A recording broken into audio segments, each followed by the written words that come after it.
So you can probably get a sense for what the flip side is. On the talent side, if you're treating people out quickly, I've certainly seen this before. If you're not ramping people effectively, that's a real sunk cost. Customers feel it when reps don't know product. Jason, I'm pretty sure this is something that you've opined on time and again in many of your posts. It's just the importance of actually knowing the product. And if a manager is not there to enable and reinforce that positioning, when to go for the enterprise SKU, when to go for the pro SKU, you need the manager to be listening and on those calls and analyzing the conversational intelligence to know if the quality of the conversations is there. Awesome. Thank you for having me, Millie and Jason. I'm happy to be here. I've been at my new role for only 8 days now, but I'm working for Francisco Partners Consulting, which is an arm of Francisco Partners, which is a private equity firm based out of the Bay Area. And it's an interesting pivot for me. I really love the kind of work that I did. I've been a revenue leader forever. Just a meta question before I really want to save the time for talking about frontline sales managers, but HubSpot to BILL, and I may have this a little bit wrong, but HubSpot, we're talking about, there's bigger customers, but 10K, 11K, 12K customers on average. The M and SMB, as Brian used to say or likes to say, right? Mm-hmm. BILL's got a lot of tiny customers. Yes. Tiny. Yeah. I don't know what the average ACV is, but it might be 1K or something like that on average. So if you had to summarize all the differences between selling to 10K and 1K, what resonates with you? What are how different are they? What are the biggest differences that come to mind? Yeah, great question. And I'll tell you, a lot of pattern recognition between the two businesses, Jason. HubSpot, when they opened the aperture to go to a freemium motion, we got a lot of those lower end of the market customers. And so I think, and to be honest, the pattern recognition even extends back to when I was at LogMeIn, which had the product Join.me. It had Rescue. They merged with GoToMeeting, became GoTo. But I think any company that is working in that micro small business space really has to delineate where do we put resources and investment and how do we create more of a PLG motion in order to continue to create that moat and that volume and improve those conversion rates down market in order to free up time, resources, space to really capture if it's lower mid-market, if it's really the upper end of small business, but how do you segment and make sure that you have the right go-to-market motions across marketing, sales execution, and customer success? So similar, when I started at HubSpot, I ran the small business sales team for 2 years there. A lot of our customers were below 10 employees. So yeah, similar, different, but similar. And just one last follow-up, and then let's do frontline sales managers and ask more questions at the end. But if you had to summarize today, there's been inflation, the world has changed. Yeah. Where is the line where you can have human in the loop in sales and when you just can't? When can you afford it in 2025? What's the line you think if you had to draw one at an exact ACV? Oh, that's a good question. I would have to say it depends on where the company is in their growth trajectory and where you are in your learning curve about your ICP. And if you know your ICP down pat, a 5K ACV and below, I would 100% try to figure out how do you get as much of an automated process to engage 5K. With. Yeah, that would be my perspective. Yeah, it's good. Cool. 5K is a great one. Okay, let's talk about frontline sales managers. I could ask you other questions later or another time, but this is great. Thanks for kicking it off. Yeah, you got it. So listen, Jason, you pinged me. I think I had a post of some kind on LinkedIn. I usually do this while I'm waiting in line. My LinkedIn post at Tate, which is my coffee shop nearby. And you said, hey, let's chat about this on SaaStr. And frontline sales manager, I've run the full revenue organization at BILL was $1.3 billion in revenue, publicly traded company. I had about 500 people under me. At HubSpot, I was head of revenue for the Americas. I had about 800 people over me. But I have a real special place in my heart for the impact that frontline sales managers have. And I have to say, and this is from my own experience, as we take a look at the investment constriction that we've all had to endure over these last few years, one of the first areas that we decided to not invest, which to be honest, I think was a mistake, and by we, also me, in terms of prioritization, was in frontline manager enablement. And there's real impact. So what I'm going to walk you through today is lessons learned from my own perspective and where not investing in the strength of the frontline sales managers, where that can have downstream impact into the business, and some best practices that I've learned along the way. So let's get into it. Why are frontline managers so important?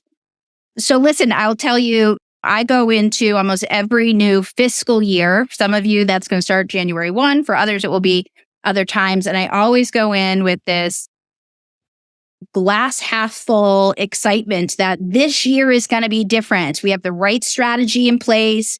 We have the right goals in place. We're going to execute better than we ever have. I'm signing up for higher sales productivity because we're going to implement these new tools. And I'm always so excited as I move into the new year. But as you actually practice and go through the motions of achieving your goals, it's the tactics that can fall short. Sure, the strategy can fall short, but every single year, any company I've been at, you start with the mission. This one's usually pretty fixed. You have the vision, whether it's for the year or the next few years. Then you have what are the overall objectives, the strategy that we're going to take, and in the end, it's the tactics. And when we take a look at the frontline sales managers, this is a group that is responsible for delivering and executing against the tactics in order to reach your goals and your overall strategy for the year. And I'll tell you, this can fall short. And for me, I had at HubSpot, for example, over 100 frontline sales managers under me. And what's great about high volume sales and large teams like this, again, is that kind of pattern recognition. And so when I looked at what are some teams that are doing things really well, what are some teams that aren't, a lot of it came down to the manager. And what I saw was everything from one manager's team sold more of our enterprise SKUs. One manager's team had super high volume, but it was low ACV and they missed their number a bunch. Another one might be that one manager kept churning reps out. And so you start to see at scale where some of your tactics that you thought you just execute against fall short if you don't have the foundational strength of your frontline sales managers. So in my view, this is what the benefit really is when you take a look at not just the impact of a sales manager to their team, but the impact that it can have within the organization.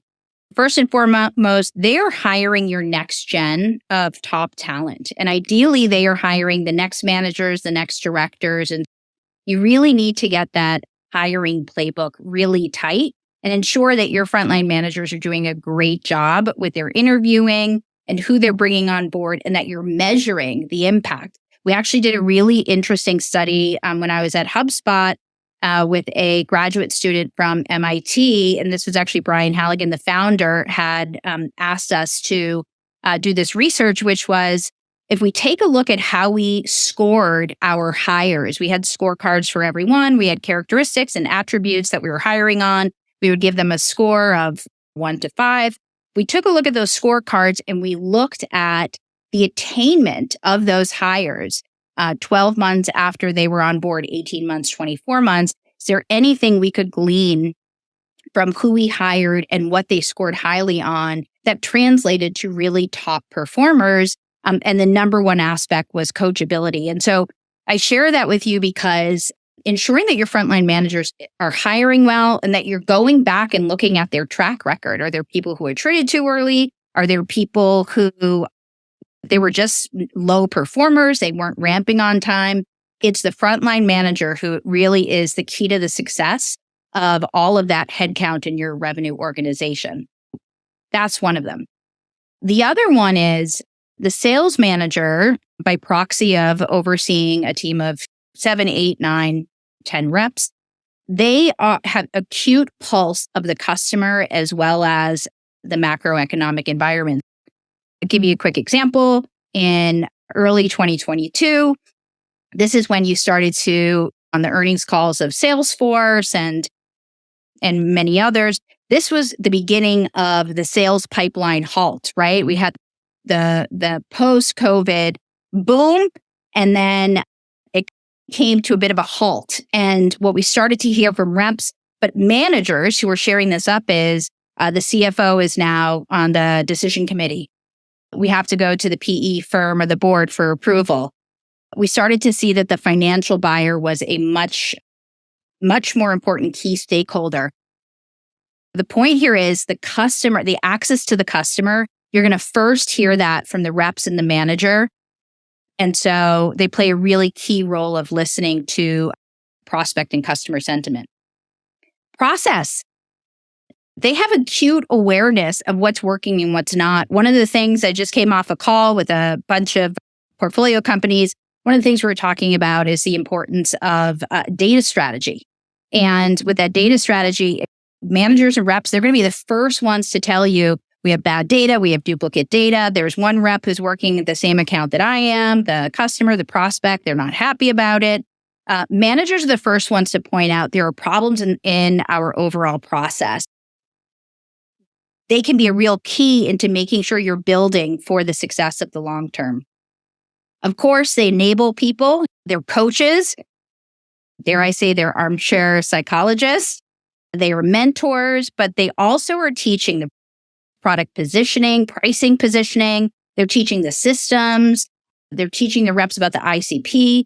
Now, of course, great companies have this through an enablement department, but the person who reinforces it and also make sure that their reps are executing on what they've learned as effectively as possible, that person's the frontline sales manager. Of course, they're revenue drivers. They're the key to growing product acquisition, expansion, retention. And especially when you're rolling out a new product and or go-to-market strategy for whether it's product expansion, if it is managing your current customer base, you want to make sure that your managers are in lockstep on the how. And if it's not working, that you're getting that feedback as soon as possible. So, of course, that's a big one. And then finally, culture. I know everybody has heard this. People quit their boss, not their company. I think that's a half-truth, but it's true. Bad managers, you're going to read it all over Glassdoor. And if you're not investing in them, that's going to lead to poor performance for the reps. That's going to lead to poor culture. And one of the things that I've seen very consistently in terms of being one of the biggest growth drivers at companies I've worked at, it's having highly tenured reps. Those reps are the ones that tend to have, in my experience, the highest in rep productivity. So you want to hire right, you want to retain those reps. And when you have the right leaders in place, they want to stick around and they drive higher productivity. So I would say, tell your CFO investing in the above is worth the consistent investment. So you can probably get a sense for what the flip side is. On the talent side, if you're attriting people out quickly, I've certainly seen this before. If you're not ramping people effectively, that's a real sunk cost. Customers feel it when reps don't know product. Jason, I'm pretty sure this is something that you've opined on time and again in many of your posts. It's just the importance of actually knowing the product. And if a manager is not there to enable and reinforce that positioning, when to go for the enterprise SKU, when to go for the pro SKU, do you sell multiple products up front, or do you do a single product that you land with, then you expand within the first 90 or 100 days? You need the manager to be listening and on those calls and analyzing the conversational intelligence to know if the quality of the conversations is there. So this is really important. As I mentioned, from prospect perspective, problems will multiply if they don't get addressed. Managers are the ones that are bringing those forward, often loudly. And then, of course, missed revenue goals, long tail of underperformance, and we already talked about the impact to overall culture. Listen, the impact of this really is sunk costs. And please take this as a warning from me. I would say at various points when budgets were tight, the prioritization, in my view, was always enabling the reps, right? Even if there was investment in evergreen content, but if you were not investing in the managers to ensure that they can reinforce, there can be a real gap there. And it will be a hit to not just your revenue, but also to your overall investment strategy into your revenue team. How can you build a world-class frontline manager team? So this is a lot here on the left, but as I was thinking about this, I really think there were three components, maybe four truly, that play into really building an effective team. The first one is consistent learning. We're going to talk about, what that can look like, both from like great investment there and or piecing it together. It doesn't have to be super expensive. It just needs purpose. The other one is measurement. Measurement all day long, everything. And I would say the bias for most companies is to measure reps who are underneath a manager. We're going to talk about how you can actually measure a manager and their effectiveness. It really packs a punch. And I've seen that if you measure the right things and managers against managers in the way that you measure, that can really elevate the entire group. So measurement's a big one. And then, of course, culture. So we'll go into a bunch of these. A few I want to call out here on the left. Expectation setting, I think, is a big one. And there's never a wrong time to get this started, but really making sure that you're purposeful in spelling out what is the expectation of a manager, what is the expectation of a rep, and having that written down for everyone to access and sign off on. And this, you might iterate on this once a quarter, twice a year, but making sure there are clear expectations of what you expect of your managers. Repeatable, scalable frameworks. If you can make things easy, I'll give you an example.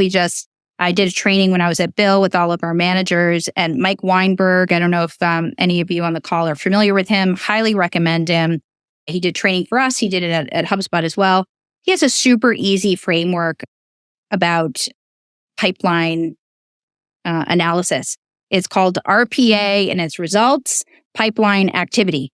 And it's just letting the reps know once a week, we're going to have a call. That's all we're going over. What are your results? What are your pipeline? What's your activity? It's a super easy, quick framework. The more that I think you can have quick, easy frameworks that you can scale, I think the better. A culture of coaching, I think, is a big one. This is another one. Different companies have different perspectives on this. Some think the sales manager should be responsible for pipeline management and ensuring that they're in deal coaching. The other one is coaching on deal strategy. It's on how do you expand your average deal size? How do you sell multi-products up front versus maybe just one product up front?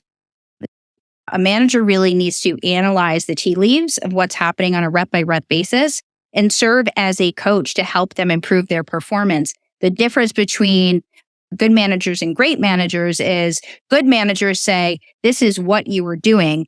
Great managers say, this is how you can do it better. And it's the how that makes a real difference. Manager career pathing, this kind of falls into that learning bucket. Does a manager know what they need to do in order to promote? And that's one of the things I did love about my time at HubSpot is we had automatic promotions. And so people were gunning to hit the numbers that they needed to hit in order to get promoted. So I thought that was a great one.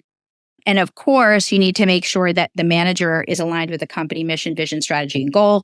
For those of you on the call who have worked in revenue, many of you know that certain managers are not aligned with the goals for the year. They're not aligned with the strategy. And if their friends who are managers know it, you have to imagine the reps know it as well. So how do you make sure that everyone is singing from the same hymn sheet?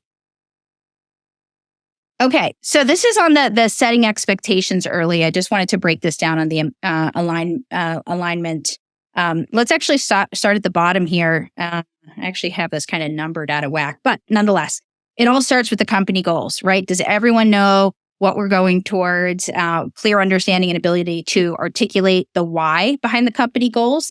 The director and or the BP, our head of sales, should make sure that all of the managers can articulate back what are the company goals for this year and why do they matter. So I think that's actually a really good exercise. Culture and values. Is this person culturally additive? Are they demonstrating high expectations for the highest of standards? How do you know that? I mentioned this earlier, but really that clear expectation setting, a guidebook for the manager role. What are their responsibilities? What does success look like? I think in too many organizations, manager success means they hit their number or they didn't hit their number. And that is very rudimentary. And so there should really be some strong success criteria around that.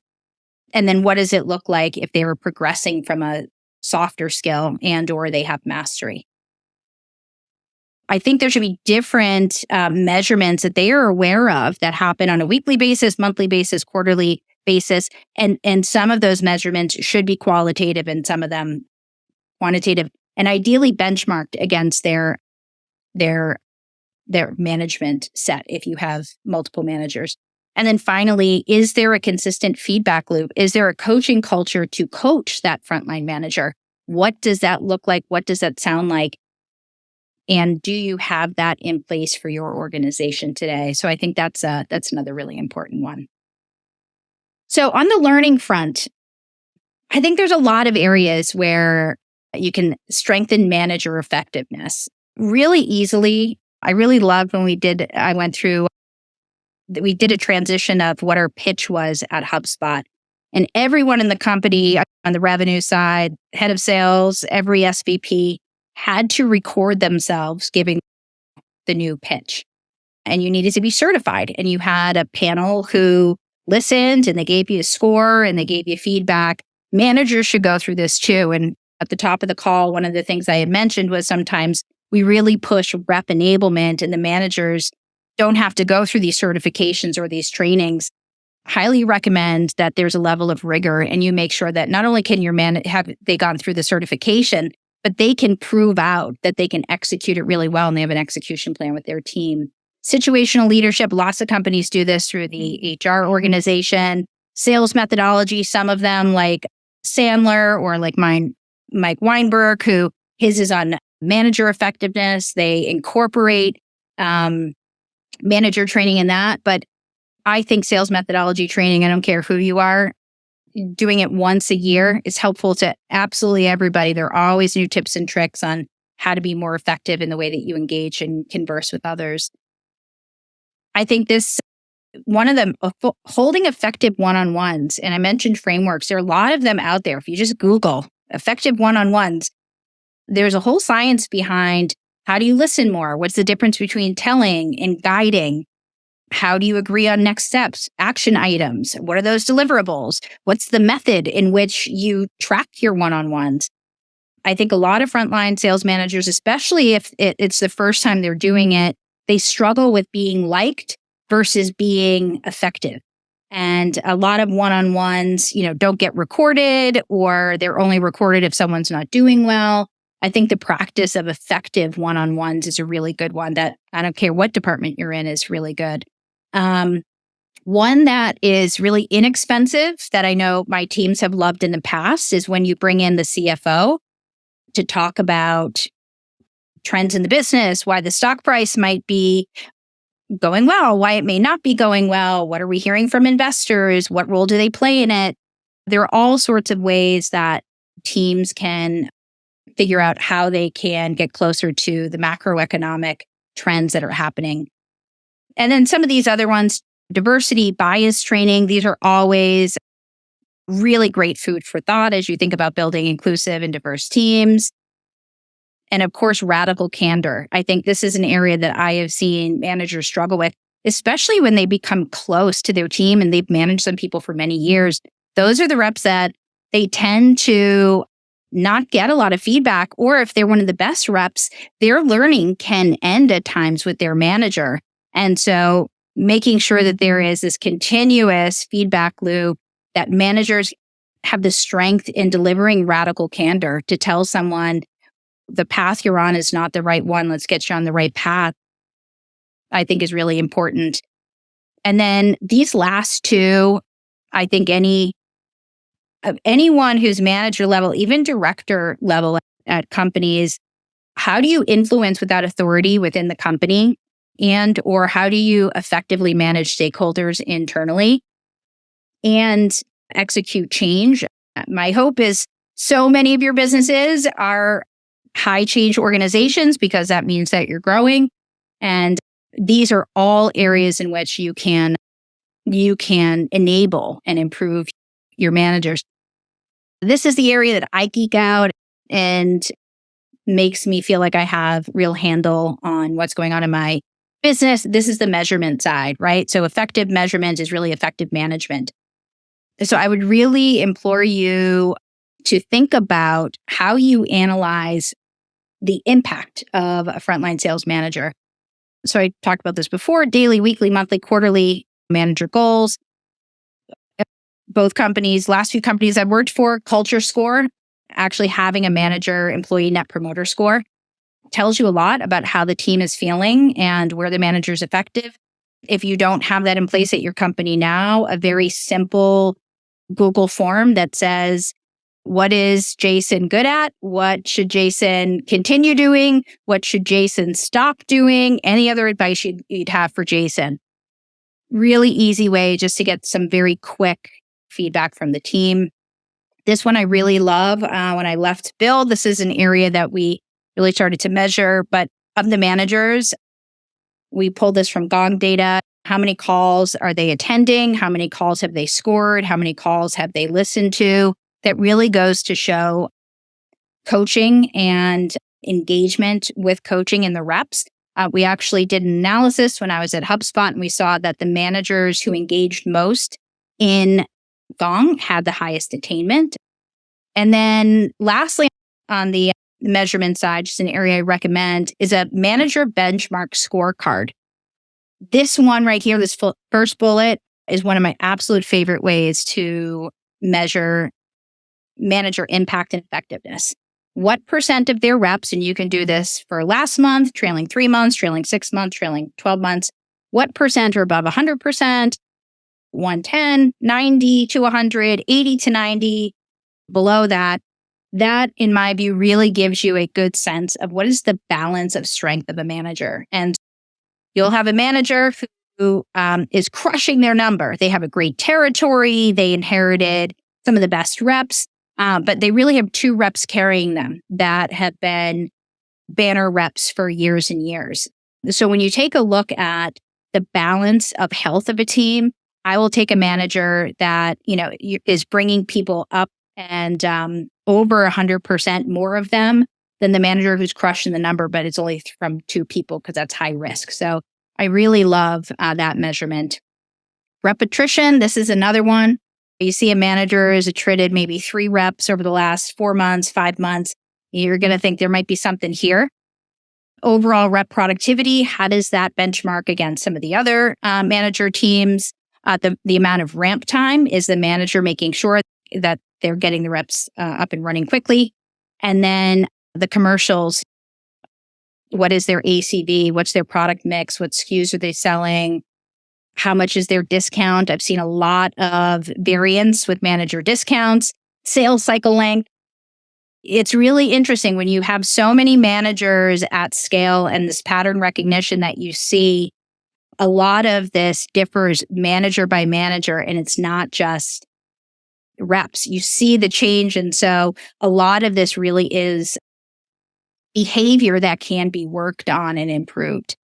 And then this last one, which I think is certainly important for anyone who is a revenue leader or a CEO, you want to make sure you have forecast accuracy. And so measuring that on a monthly basis, how accurate is the manager's forecast? What is the variance? Is it plus or minus 5%? The ideal for me has always been within about 3 percentage points. 2 is really ideal, but that forecast accuracy is really important. And then we're getting towards the end here, but I mentioned this before. Direct managers are often the number one reason employees stay or leave. The best practice that I've seen with my teams is you start a new year, having everyone on the team under a manager together define what should our team culture be? What should our team identity be? And spending the time to talk about where are we? How do we want to operate together? What are our guiding principles? And what do we want to hold ourselves to?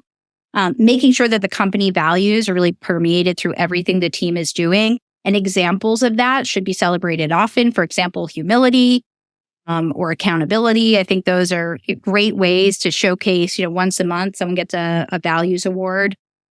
Team meetings. I've certainly joined some snoozers of team meetings. They should really be to energize and align. And in an interview process, I would specifically ask frontline managers who are applying, what does a great team meeting look like to you? How do you galvanize your team? What do you do? What do you learn? What do you bring to the table?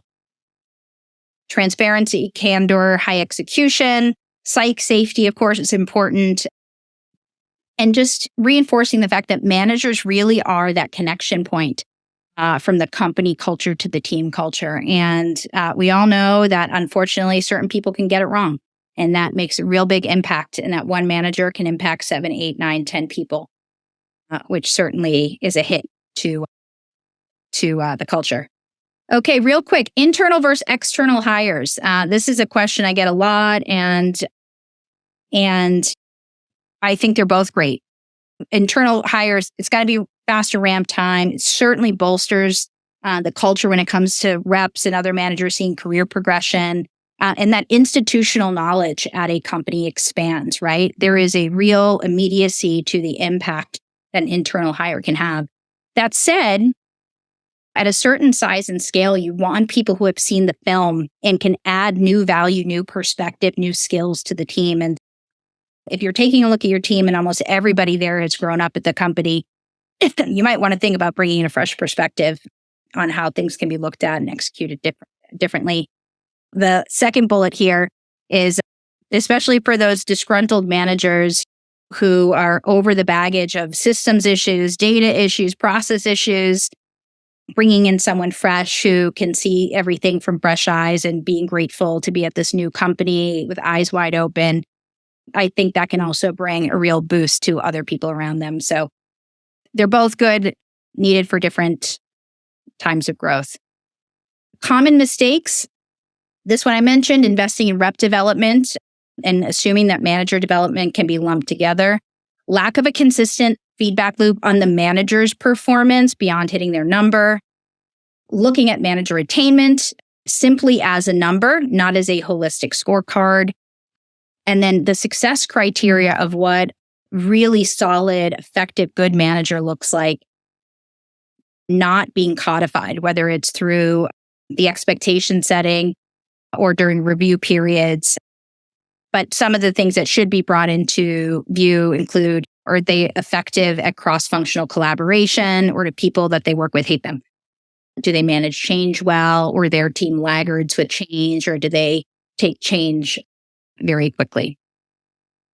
So final thoughts and tips, really make investing in frontline talent a priority. And in every year line item, as I mentioned, there are a lot of inexpensive ways to do it, but it really should become a fabric in the way that you operate, having a continuous learning culture. I think you should think about quantify the cost of getting it wrong.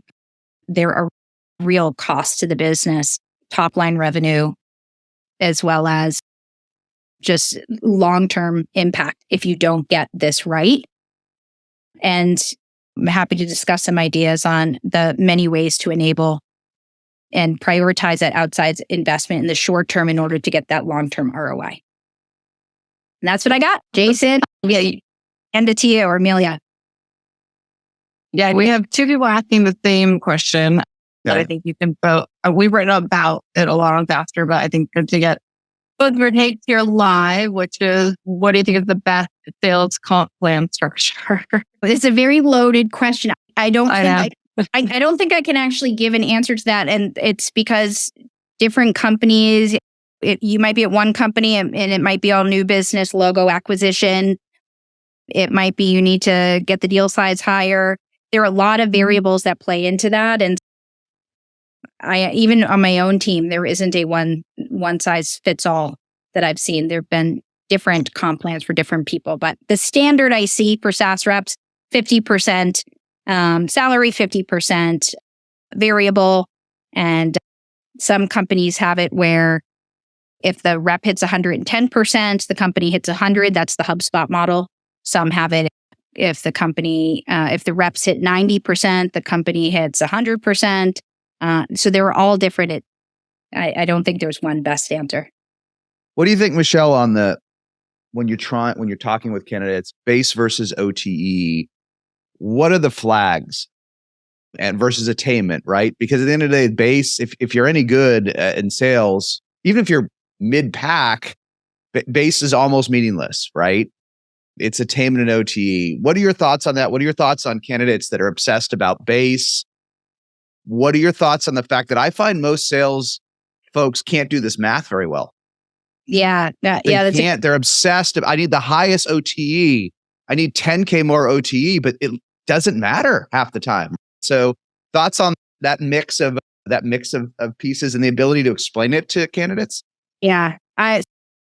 So I will say, in my heart of hearts, I've been in sales now for almost 25 years, 24 years. I have seen so many great reps leave companies, really good, solid companies, because they got a higher base, higher OTE, and it never came to fruition. And so I think like never, right? Never. And your question's a super valid one. And or also to chase a big title, and they're not even ready for that title that is just being given to them. So I would definitely say go to RepView if they have, or Glassdoor, depending on the company's size. But it's always nice to see if they could talk to another rep or hear from other reps. What percent are they actually making their number? Anything below 50%, I would just be a little wary of. Just the odds are much lower that you're going to hit your full OTE. I would also ask about things like accelerators. I would ask about clawbacks. I would ask about what is your retention. I know that people get excited to get new jobs, especially if they're trying to get out of something that they're not happy about. So they'll forego asking those tough questions. It always bites you in the tush. And so you got to ask about accelerators, retention, clawbacks, overall rep attainment is my recommendation. Yeah, let me bring on Ray. He's got a good question. Sure. Thank you, Michelle, for the session. It was great. Yeah, you got it. Thanks. Here's my question. How did manager to AE ratios while you were at HubSpot, and you talked about like the importance of frontline management, what did you find was the ideal manager to AE ratio at HubSpot? And how would your answer change if you think about 2021 world and 2025 world going in the next year? Yeah, good question. So I will say the sweet spot, this is my ideal. Sweet spot is always 7 reps to 1 manager based on where I've worked. I found, by the way, that's expensive. That's an expensive model. I've found, even when at HubSpot, we were more of a single product company. So I started there in 2018. The sales product hadn't really busted out just yet. 2018, 2019 is when it really started to get its legs at scale. 9, 10 was just a lot. And it depends. What percent of your reps are you ramping? What is the ramp time? How much enablement does the company invest in? How much does the manager have to do? How many products do the reps have to sell? What is the sales cycle length? And the more complex the sale, by nature of sales cycle length, is how I would measure that. And number of products is where I would err on fewer reps per manager in terms of the ratio. 7 is a real nice to have. That's a very choice setup. I would say 8 is more likely. 9, I think, tends to stretch it. Yeah, good coaching. Cool. Yeah. This was great. Michelle, thank you very much. Thanks. Thanks, Bye. everyone.